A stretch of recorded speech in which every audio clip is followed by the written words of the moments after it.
My name is Neka, and I need to tell you what happened before the spirits take my voice completely. Right now, my husband Obina lies on the village square, his shadow moving separately from his body under the full moon. The drums have stopped. Women are screaming. Children run to hide behind their mothers' wrappers. And Amarachi, his second wife, is wailing loudly, pointing her finger straight at me. She did this. Amarachi shouts, tears streaming down her beautiful face. The first wife is jealous. She wants him dead. The villagers turn to stare at me. Their eyes burn with suspicion and anger. My hands shake, but I stand still. I have done nothing wrong. Nothing. Yet here I am, accused of destroying the man I have loved for 7 years. Then Mama Udu steps forward from the crowd. The river priestess, old and powerful, her white wrapper glowing under the moonlight. Her staff taps the ground 3 times. Silence falls like a heavy blanket. She looks directly at Obina's twisted body and whispers loud enough for everyone to hear, his soul is being eaten. My heart stops. The world spins. And I know this nightmare has only just begun. Let me take you back 1 year. Back when my life was still sweet, before Amarachi's shadow fell across my home. Back when Obina still smiled at me like I was his entire world. We lived in a small compound near the river, surrounded by yam farms and palm trees. Every morning, before the cock crowed, Obina and I would wake together. I would fetch water while he checked the crops. Then we would sit on our veranda, eating roasted corn and watching the sun rise over the water. Neka, he would say, pulling me close, you are my peace. My calm river. I would laugh and rest my head on his shoulder. Those mornings felt like forever. Like nothing could ever break us apart. Our neighbors envied us. They said we were the perfect couple. Even the elders pointed to us as an example during marriage ceremonies. See Obina and Neka, they would say. That is how husband and wife should be. But I should have known. Peace never lasts in this world. Happiness attracts envy like honey attracts flies. And soon, very soon, the flies would come buzzing. It started the day Obina's uncle came to visit. Uncle Okafor, a big man with a bigger mouth. He brought 3 other elders with him, all wearing serious faces. They sat under the mango tree in our compound, drinking palm wine Obina served them. I brought kola nuts and garden eggs, greeting them respectfully before going inside to prepare food. But I could hear them through the window. Their voices carried on the afternoon breeze. Obina, my son, Uncle Okafor began, your farms are flourishing. Your yams are the biggest in the village. Money flows into your hands like water. You are becoming a wealthy man. God has been faithful, Obina replied humbly. Yes, yes, another elder added. But a wealthy man needs a strong legacy. 1 wife, 1 womb, is not enough for a man of your rising status. My hands froze over the soup pot. My breath caught in my throat. You need a second wife, Uncle Okafor declared. Before your blessings dry up. Before the gods think you are ungrateful. Obina said nothing. But his silence terrified me more than any words could. That evening, I tried to talk to him. We sat on our sleeping mat, the lamp burning low between us. My husband, I said softly, what those elders said today. You know it is not necessary. We are happy. We have everything we need. Obinna stared at the flame. His jaw tightened. A man must think about his legacy, Nneka. About what he leaves behind. We will have children, I pleaded. The gods will bless us in their own time. He turned to face me. Something in his eyes had changed. Something cold had crept in. Maybe the gods are waiting for me to do my part. To expand my household properly. That night, I could not sleep. I lay beside him, listening to his breathing, feeling the distance growing between us like a dark river I could not cross. The next morning, at the village market, I saw her for the first time. Amarachi. Tall, beautiful, her skin glowing like fresh palm oil. Her wrapper hugged her waist perfectly. Her eyes sparkled with confidence and something else. Something hungry. She walked past Obinna's store, and I watched him watch her. The way his eyes followed her movement. The way he forgot to breathe. And I knew. I knew she would be the storm that destroyed my peace. Strange things began happening in my dreams. Every night for a week, I saw the same vision. The river behind our house turning black. The water bubbling and churning like something beneath was trying to break free. Fish floating dead on the surface. And a woman's laughter echoing across the darkness. I would wake up sweating, my heart pounding against my ribs. Obinna never noticed. He slept soundly beside me, but even in sleep, he felt far away. During the day, he became distant. He stopped calling me by sweet names. He stopped touching my hand when we walked together. When I cooked his favorite soup, he barely tasted it. Is something wrong? I asked one evening. Nothing is wrong, he snapped. Why do you always ask so many questions? I stepped back, shocked. Obinna had never spoken to me that way before. Never. I wanted to cry, but I swallowed my tears. Instead, I went to the river at night, when the moon was high and the village was sleeping. I needed to speak to someone who could see beyond what eyes could show. I needed Mama Udu. 3 weeks after the elders' visit, Obinna brought Amarachi home. There was no ceremony, no real discussion. Just a quiet afternoon when he called me outside and said, Nneka, this is Amarachi. She will be joining our household. Amarachi stood beside him, smiling. A smile that did not reach her eyes. A smile that said she had already won something I did not know we were fighting for. Welcome, I managed to say, my voice barely above a whisper. Welcome to our home. Our home. The words tasted like ash in my mouth. The villagers gathered quickly, whispering behind their hands. The women looked at me with pity. The men slapped Obinna on the back, congratulating him. I stood in the doorway, forcing my face into a painful smile, feeling my world crack open beneath my feet.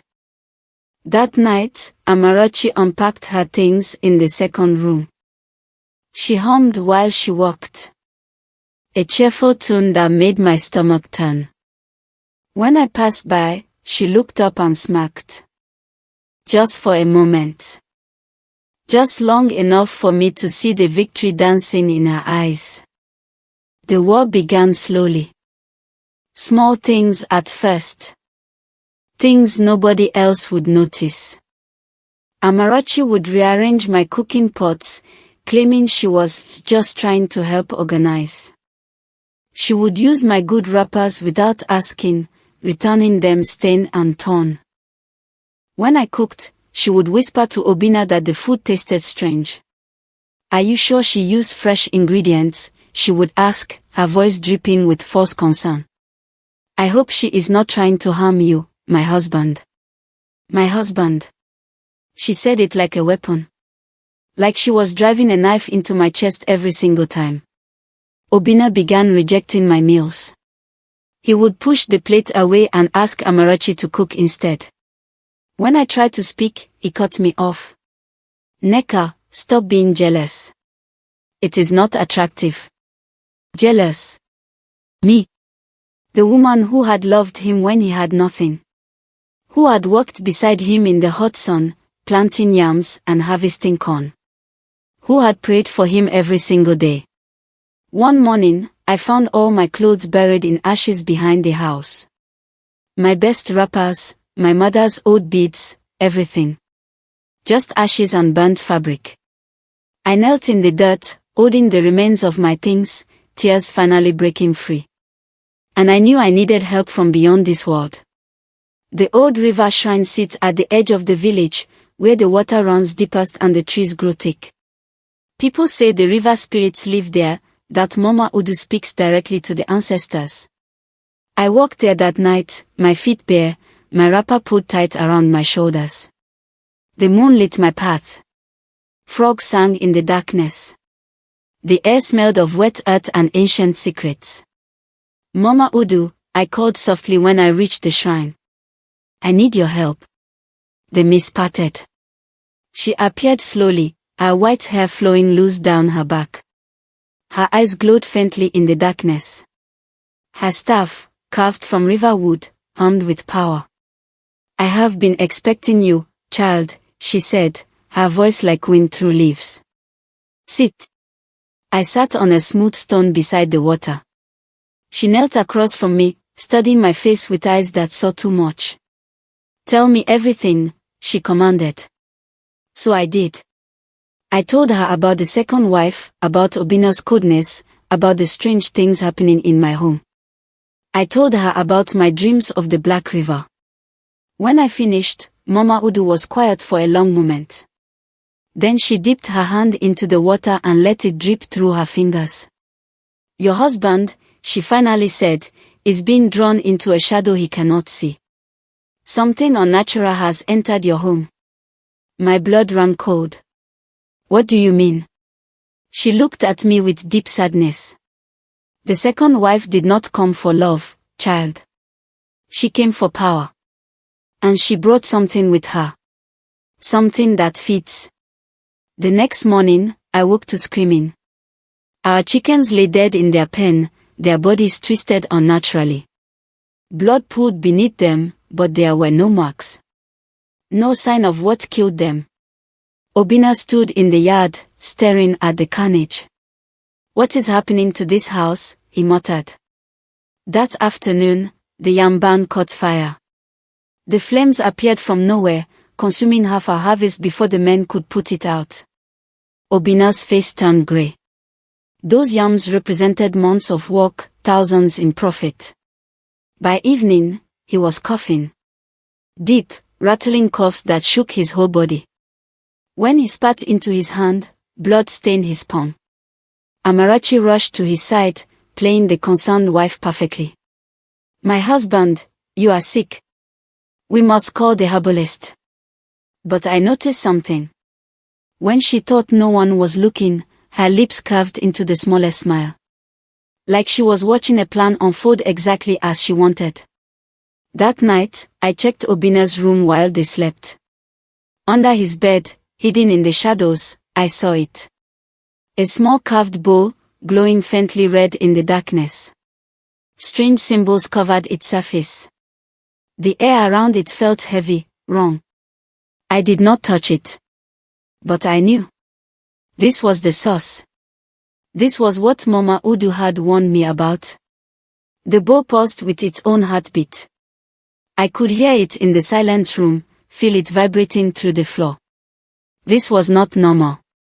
This was not natural. This was something from the spirit world, something that should never have entered a living home. I backed away slowly, my skin crawling with fear. I wanted to grab it, throw it into the river, destroy it. But Mama Udu's warnings echoed in my mind. Never touch what you do not understand. Some things bite back. I left the room and went outside, breathing hard under the stars. My hands shook. My chest felt tight. Everything was falling apart, and I was powerless to stop it. The next day, Obinna could barely stand. His skin turned grey. His eyes sank into his skull. He looked like a man being drained from the inside. The village healer came, performed rituals, gave him herbs. Nothing worked. Obinna grew weaker with each passing hour. And Amarachi played her part beautifully. She cried, she prayed, she held his hand. She made sure everyone saw her devotion. But at night, when she thought I was sleeping, I heard her whispering. Speaking to the bowl. Feeding it something. Keeping it alive. One evening, everything exploded. Obinna called me into his room, his face twisted with anger. Amarachi stood beside him, tears streaming down her cheeks. Did you put a charm in my bed? He demanded. My heart stopped. What? No. I would never. Liar. Amarachi sobbed. I found it hidden beneath the mat. A charm meant to kill him. To drive him away so you can have him all to yourself. That is not true. I shouted. I did not put anything there. But Obinna was not listening. His eyes, once full of love, now burned with hatred. Get out of my sight, Neka. Sleep in the kitchen. You are no longer welcome in this room. I stumbled backward, shock still in my words. Amarachi's tears stopped the moment Obinna turned away. She looked at me and smiled. A cold, victorious smile that confirmed everything. She had planted something. She had framed me. And Obinna, blinded by whatever spell she had woven, believed every word. That night, I slept on a mat in the kitchen, my heart shattered into pieces. Outside, thunder rumbled. Rain began to fall. And somewhere in the darkness, I heard laughter. Not human laughter. Something else. I returned to Mama Udu the next night, desperate and broken. The rain had stopped, but the air still smelled of wet earth and approaching disaster. She is destroying everything, I cried. She has turned my husband against me. She has brought evil into my home. What do I do? Mama Udu lit a small fire and pulled out her divination calabash.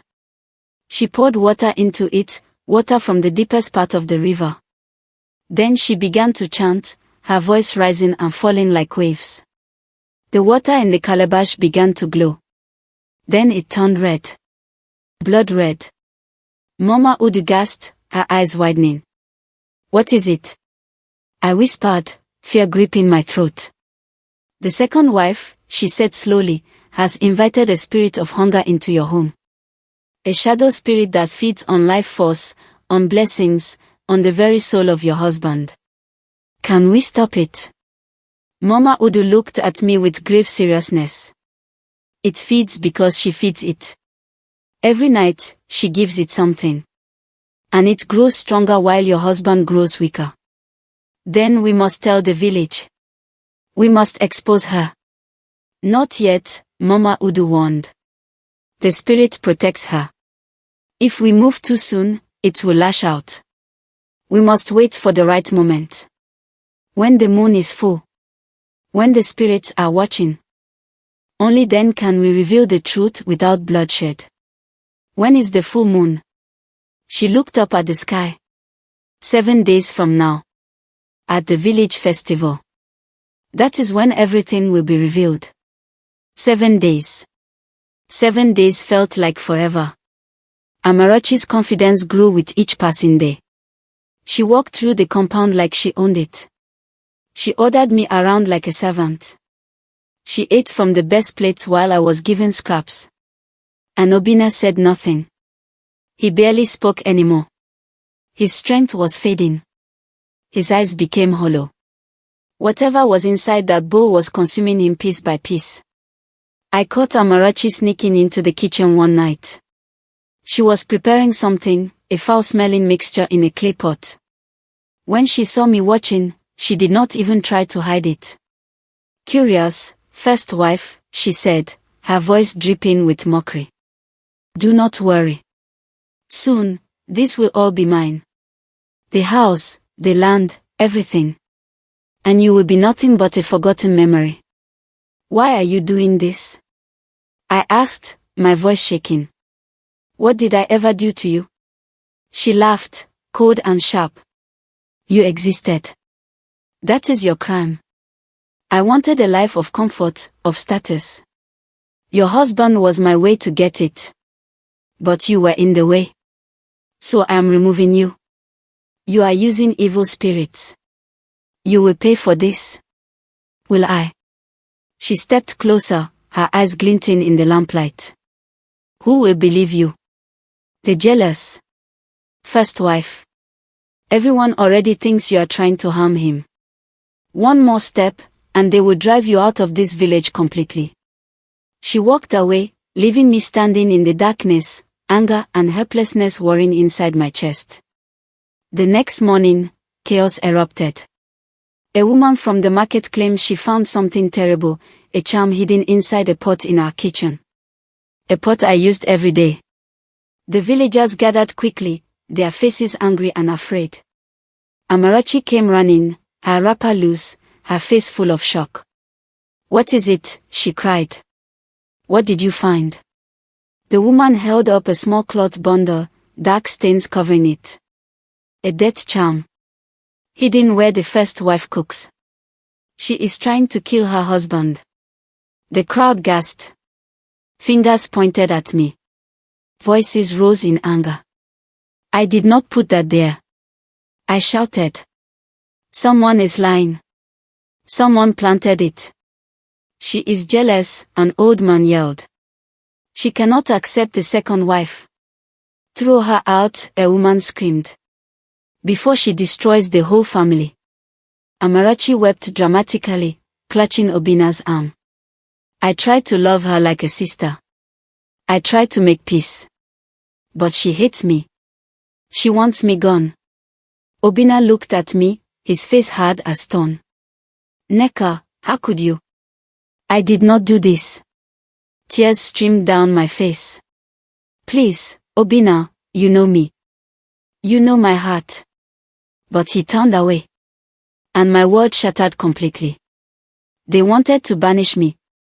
The elders gathered to discuss my punishment. But Mama Udu arrived before they could pass judgment, her staff tapping the ground with authority. "You will do nothing until the festival," she declared. "The moon spirits must witness any judgment made. That is our tradition." The elders grumbled but agreed. Tradition was sacred. No one dared disobey. Those 3 days before the festival were the longest of my life. I was forbidden from cooking, from entering the main house. I slept outside under the stars, watching the moon grow fuller each night. Amarachi walked past me often, smiling her wicked smile. She thought she had won. She thought the spirits were on her side. But I remembered Mama Udu's words. "The spirits see everything, child. Truth cannot hide forever." On the morning of the festival, Obina collapsed again. This time worse than before. He fell during morning prayers, his body jerking unnaturally. His shadow, I swear to God, his shadow moved on its own. It twisted and writhed across the ground like a living snake. The entire village panicked.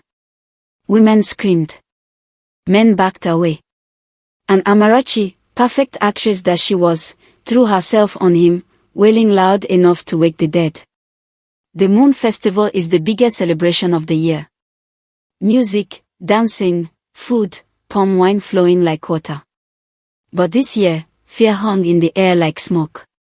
Everyone knew something evil walked among us.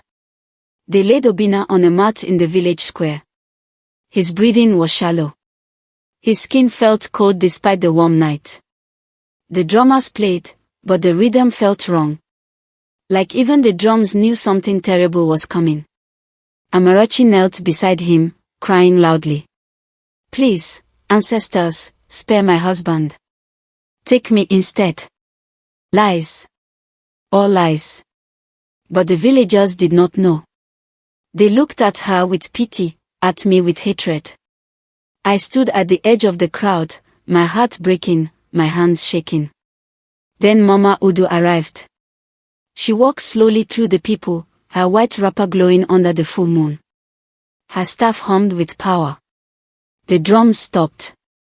Every voice fell silent. She stood over Obina's body and raised her staff to the sky. Spirits of the river. Ancestors of this land. Come witness the truth tonight. The wind picked up. The fires blazed brighter. Something ancient stirred in the air around us. Then Mama Udu pointed her staff directly at Amarachi. Stop blaming the innocent. Amarachi's face went pale. What are you saying, Mama? I am saying, Mama Udu's voice rang clear and sharp, that you brought darkness into this home. That you carry the curse. Not the first wife. That is a lie. Amarachi jumped to her feet. I have done nothing. I am innocent. Then you will not mind if I call on the spirits to reveal what you hide beneath your wrapper. Amarachi's eyes widened with panic. She took a step backward. You have no right. Spirits. Mama Udu shouted, slamming her staff on the ground 3 times. Show us what feeds in the darkness. The wind roared. The fires dimmed. And then, beneath Amarachi's wrapper, something began to glow. A sickly red light, pulsing like a heartbeat. Gasps erupted from the crowd. People stumbled backward, fear written across their faces. No, Amarachi whispered, clutching her wrapper. No, no, no. But it was too late. The light grew brighter. Hotter. The charm she wore around her waist began burning her skin. She screamed, trying to tear it off, but it would not move. The hunger spirit, Mama Udu declared, bound to her will. Fed by her envy. Growing strong on the husband's life force. This is the truth. This is the curse. The villagers erupted in shock and anger. Men shouted. Women wept.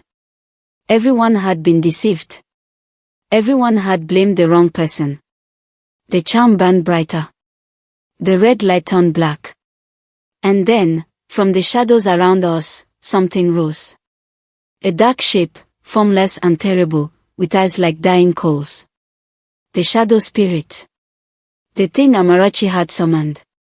The thing she had fed. And now, with her control breaking, it was free. Amarachi screamed as the shadow wrapped around her legs like chains.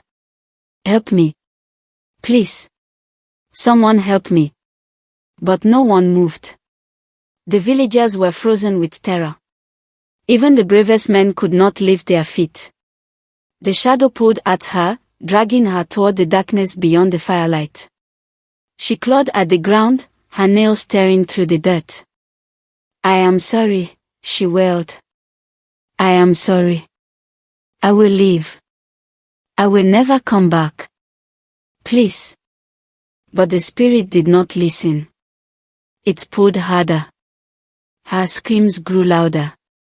She was being consumed by the very evil she had invited. Then Mama Udu turned to me. Her eyes burned with urgency. Neko. Only your heart can break this curse. Only the wife you wronged can save him now. I stood frozen. Save him. After everything. After the pain, the humiliation, the rejection. Quickly, child.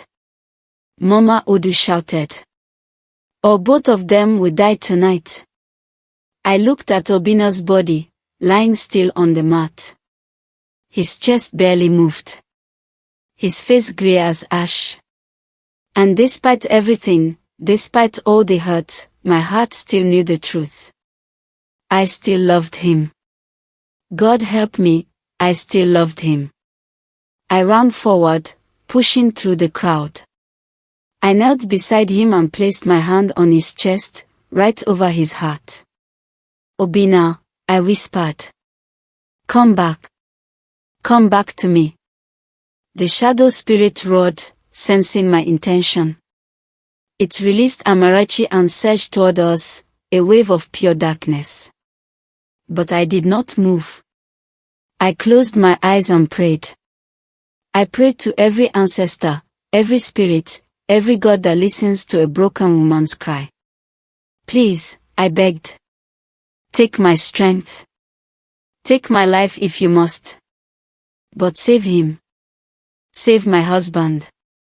Heat erupted from my palm. A blinding white light burst forth, so bright the entire village had to shield their eyes. The light grew, spreading outward in waves, pushing back the darkness. The shadow spirit screamed, a sound that made the earth tremble. It fought, twisting and writhing, but the light was stronger. Love was stronger. The river wind rose, powerful and ancient. Blue flames danced across the ground. The voices of the ancestors echoed through the air, singing words in a language older than the village itself. The shadow spirit thrashed violently, but it could not escape. The white light surrounded it, burning it away piece by piece. Its screams grew weaker. Its form dissolved like smoke in sunlight. And then, with one final, terrible cry, it exploded into nothing. The darkness shattered. The curse broke. Silence fell over the village square. I collapsed forward, my strength completely drained. But beneath my hand, I felt it. Obinna's heart. Beating. Strong. Steady. His eyes fluttered open. He gasped, sucking in air like a drowning man breaking the surface. His hand found mine, gripping it tight. Neka, he breathed, his voice hoarse. Neka, what happened? Tears streamed down my face. You are alive. You are alive. Behind us, Amarachi lay crumpled on the ground. The charm that had once glowed so powerfully now hung dead around her waist. But it had left its mark. A dark burn spread across her face, a permanent scar in the shape of twisted symbols. She looked up at the villagers with desperate eyes, but they turned away. No one would help her now. No one would trust her again. Obinna sat up slowly, supported by two strong men. His mind was clearing, memories flooding back.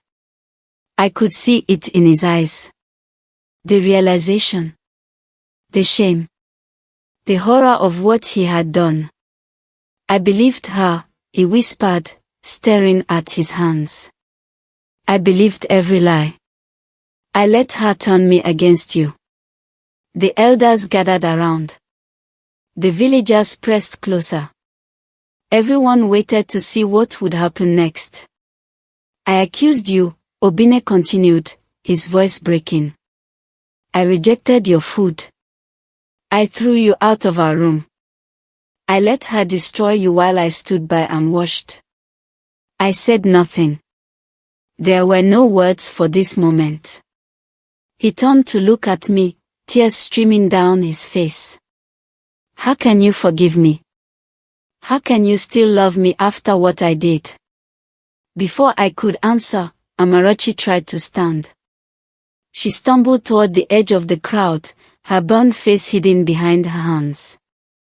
Where do you think you are going? An elder shouted. Let her go, Mama Udu said quietly. She carries her punishment with her. That mark will never fade. No man will ever accept her. No village will ever trust her. She will wander alone until her last day. Amarachi looked back once, her eyes meeting mine. I saw no apology there. Only hatred. only regret that she had failed. Then she disappeared into the darkness beyond the firelight. The festival continued, but it was different now. Quieter. More thoughtful. The people had witnessed something they would tell their grandchildren about. The night the spirits came to deliver justice. Obinna could barely stand, but he insisted on making his confession public. He stood in the center of the square, supported by his kinsmen, and spoke to the entire village. I was a fool, he declared. I had a good wife. A faithful wife. A wife who loved me when I had nothing. And I threw her away for pride. For status. For lies wrapped in beauty. The crowd murmured. Some nodded.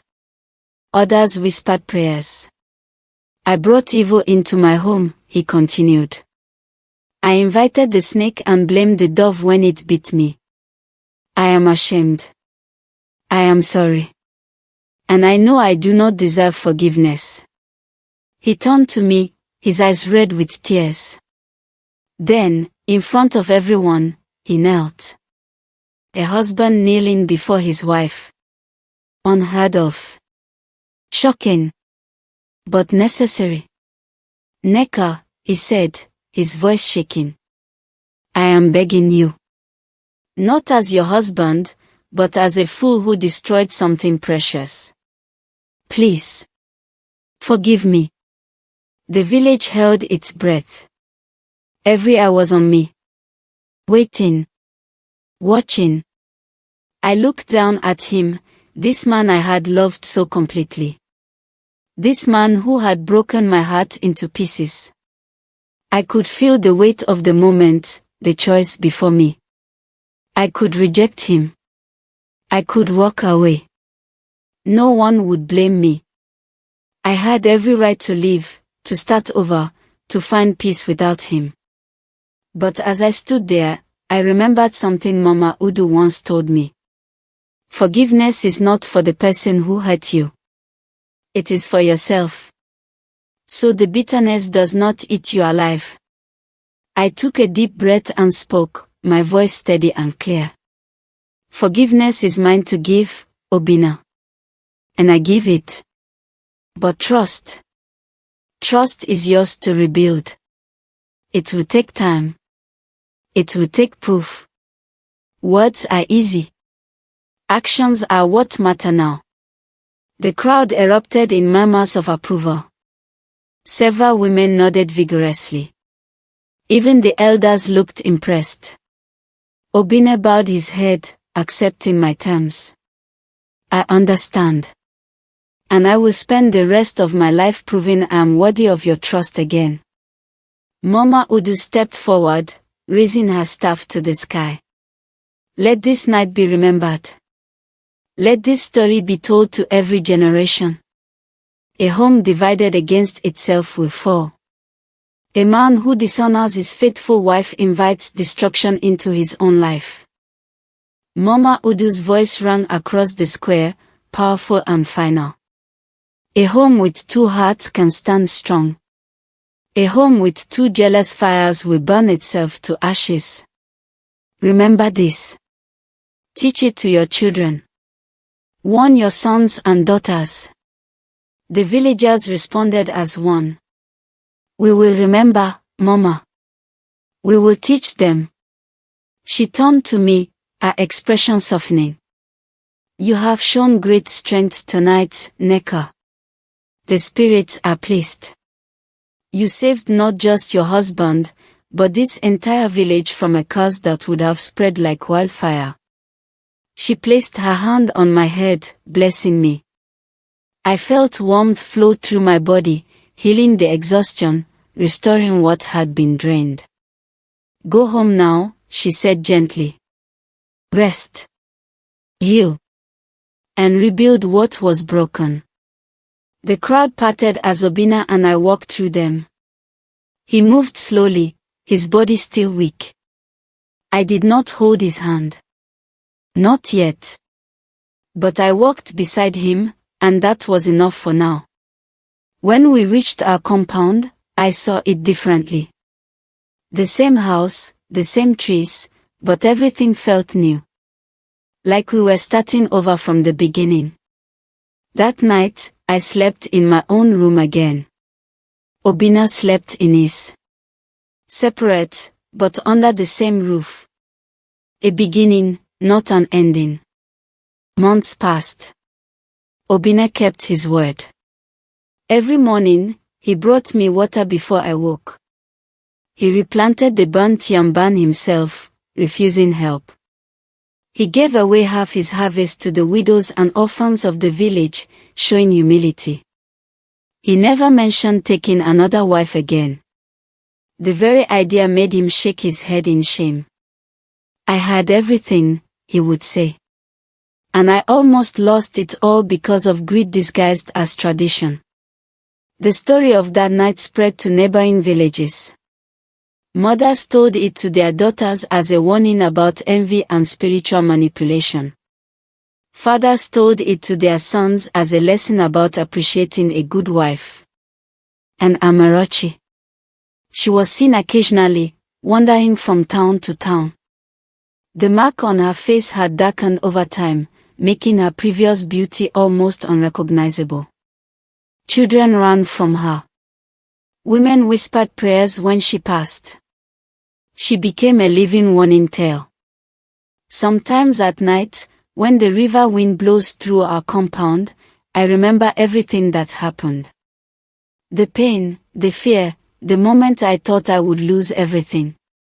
But I also remember the strength I found. The power of forgiveness. The victory of love over evil. Obinna and I never forgot. And we made sure no one else would either. Every year on the anniversary of that terrible night, we light a candle at the old river shrine. A reminder. A warning. A promise to the spirits who saved us. Because in the end, we learn what the ancestors have always known: betrayal invites spirits that never return empty-handed. But love, true love, can break even the darkest curse. Thanks for watching. Please like, share and subscribe and turn on the notification for more interesting stories like this.